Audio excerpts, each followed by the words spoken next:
Usanguni, madhara ni makubwa sana. Katika madhara ya watu kuacha inhirafu hii, kuacha dini na Uislamu na mila hii ya Uislamu, madhara yake ni watu kuishi mulhidun, watu wakawa wanashaka juu ya uwepo wa Allah tabaraka wa taala. Na vitu hivi sana ni vitu vya kawaida. Watu wengi wanaopita maskuli wamekumbwa na vitu hivi, tukasomeshwa mpaka theory ya mwanadamu ameumbwa au amejitokea. Ilikuwa ina malengo gani theory hii? Dhana hii kwa mwanadamu, je, kaumbwa au kajitokea? Tukafundishwa na mifano, kaambwa tizama kwenye mtungi wa maji, kama maji yanakaa sana ndani wakuta viluilui, kaviumba nani vile? Ulizwa vimetoka wapi vile? Mwalimu huyu anakomaa.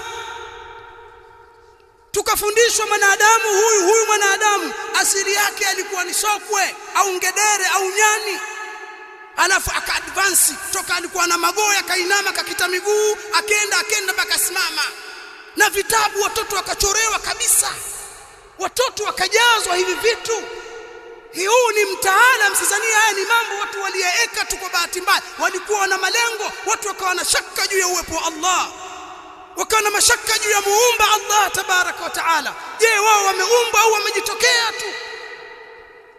Kwa tuna watu mpaka leo ni wapagani, ana jina tu mpagani, kinachoambia inshallah niombee dua. Ni madhara.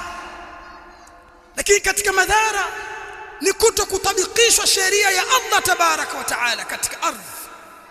Kwa watu wakaingia katika demokrasi, na kwenye demokrasi ikawa kuna watu wanatunga sheria, sulta ya tashri'ia ikawekwa huko, kwa watu wanakwenda wanatunga sheria zao. Sheria ya Allah, tayari nchi hazina dini, hakuna dini, usilete udini, hayo mambo ya dini huko. Sheria ya Allah ikawa haina nafasi, lakini kanuni zilizowekwa na kutungwa na watu zikawa na nafasi sana katika jamii. Katika madhara ni kuenea fasadi, ufisadi katika upande wa akhlaq. Hadithu wala haraj, mtazameni namna tabia zilivyokuwa mbaya katika mujtama: ulevi, uzinifu, uvutaji bangi, watu kwenda uchi na mengineo, wizi, ujambazi, tabia ovyo mbaya kabisa katika mujtama.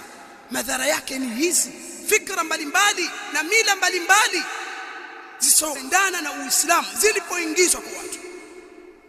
Kwa mfano, fikra ya capitalism, rasulmalia, msingi wake ni kuchuma tu kwa njia yoyote, wewe umiliki tu. Kwa Muislamu ana Uislamu lakini auza pombe, bora apate ile mali. Rasulmal ni kutafuta kumiliki, yuko tayari auwe, yuko tayari auze madawa ya kulevya, alafu huko anachukua hela za madawa ya kulevya aleta msikitini atoa sadaka. Angalia, watu wako tayari kuchuma kwa njia yoyote, na wakatengeneza kwamba hizo ni njia za kutafuta maisha. Watu wanafanya betting. Mtizama betting, mambo ya kamari yalivyoenea. Vijana hawana kazi na mikeka, mara mkeka umechanika, mara mkeka hivi, watafuta maisha. Hii ni fikra ya kutafuta mali ya rasulmalia, imewajaa watu. Na mtu akipata mali ni yake tu. Wa atuhum min mali llahi alladhi ataakum, Allah sema wapeni.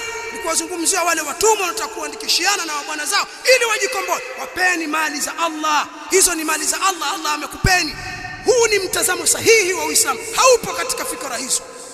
Wanao mpaka baadhi ya watu masalafi, mtu ana mali mabilioni lakini ni zake tu yeye anaona. Kumbe Allah anasema ni mali zake kakupa wewe, wape wengine wenye haja, zimepitishwa tu.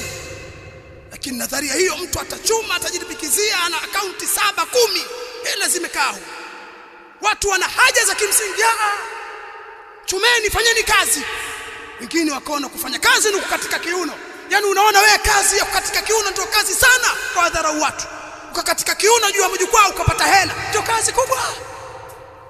Umetengenezwa kufikia hapo. Fasadi imeenea katika mujtama kwa sababu ya hizi afkara na dawa. Madhara ni mengi sana ndugu zangu, hatuwezi kuyaorodhesha, mengi sana. ambayo tunaishi, tumeathirika nayo. Tunao ndugu zetu wamekuwa ni watumizi wa madawa ya kulevya, wameathirika na ujambazi, wameathirika na tabia nyingine za ushoga. Vijana tunawaona wanakwenda huko sasa hivi, wakenda wakisoma vyuo vikuu, wakirudi wanavaa vibukta. Ya unashangaa huyo kavaa kibukta vaa kibukta. Aone yale mavazi pia ya kuvaa suruali ndefu pia bado ni ushamba, umeshatengenezwa huko. Leo kuna timu za wanawake za mpira. Zote ni fikra hizi zimeletwa kwa wanawake wanacheza mpira nao. Yani sisemei hiyo mipira ya wanaume, nyewe mwajua tushaizungumzia. Sasa la ajabu ni wanawake nao wacheza mpira alafu kocha wao mwanaume.